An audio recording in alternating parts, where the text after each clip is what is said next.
nasa school kami. May kaibigan na pangalang Alep. Pero, pumunta siya sa akin, tumakbo siya sa akin, nadapat siya.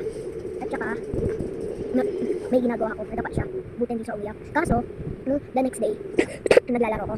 Tumakbo siya sa akin ulit, pero nagdapak siya. Nung umiyak naman siya. Tsaka naman nun, si teacher, dinamot, dapak niya. Tsaka, the next day, hindi na siya nadapak. Tumakbo siya papunta sa akin. May sinabi siya sa akin.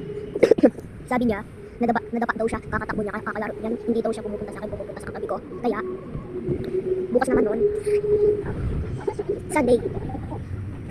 So, ayan na pala. Monday, pumasok ako. Wala si Caleb, absent yung party namin. Nung mag-grade 2 kami. Nung nakaupo kami, may kulang doon. Nagdala akong lollipop, may kulang doon. Tsaka, nung nakaraan nun, nag-recognition na kami. Tapos, yung kulang, pumunta na doon. Tsaka, nung isang recognition, nung kaninang umaga, hindi natapos, hindi natuloy. So, ganun nangyari. Ayun na lang. Bye-bye.